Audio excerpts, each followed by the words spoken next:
I've heard from numerous parents who say that conversations surrounding immigration enforcement in school districts is really taking away from teaching students. Do you think it is?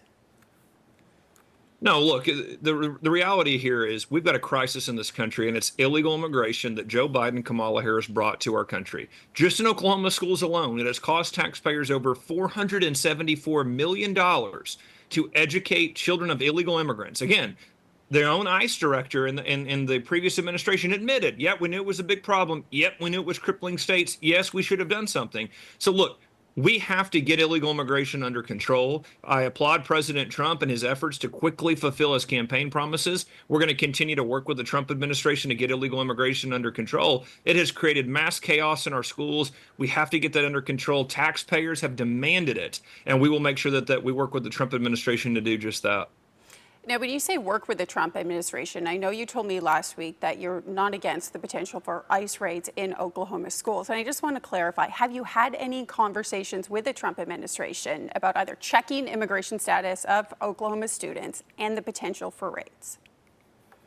We've had private conversations with the Trump administration on how they're going to carry out some of their policies, and I'm going to keep that between us till they want to make any announcements. But what we've clearly indicated to them is we're going to get you the information you need, and we're going to work with any kind of law enforcement that you see necessary. And I want to remind your audience, ICE officials are professionals. They take their job very seriously. They carry it out in a very professional manner. And so I've seen a lot of scare tactics from the left on this, of worst case scenario, of just acting like the sky is falling. But here's the reality. They are professionals there to carry out a job. They are in law enforcement. We will work with them. As a matter of fact, it's a felony not to work with them. So, of course, I will work with them. Our schools will work with them. We will continue to make sure that President Trump has the support he needs. Can you give any more insight into how that would work? Would these be plainclothes officers?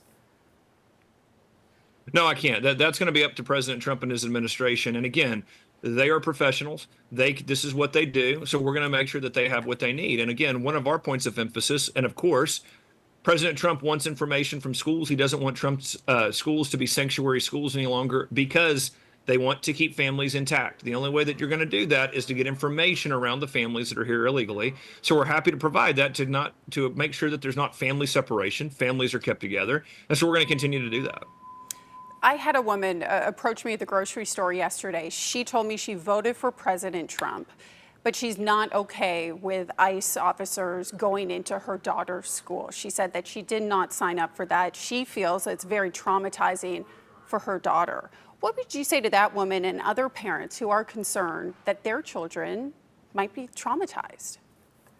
Well, what I would say is what's traumatizing is illegal immigrants that have come into our country, killed individuals, raped individuals, brought drugs into our country. That has traumatized the entire country. So what we are doing is working with some of the highest level professionals in the country in law enforcement to get the illegal immigration problem under control, to keep our kids safe, and to support President Trump in a law and order agenda to get our schools, our states, our country back on track. It couldn't be more clear throughout the campaign that these were the promises President Trump laid out. He is fulfilling those promises, and we're going to bring law and order back and safety back to our state and to our schools. Now, we saw some school districts here in Oklahoma push back against the Bible mandate and say that they want to teach it in the classroom. We're hearing from some school districts now who are reassuring parents that every child does have a right to a quality education. Are you anticipating that some Oklahoma school districts will not ask for proof of citizenship? Well, they will. They will teach the Bible. They will ask for proof of citizenship if that rule goes through. So these are not options.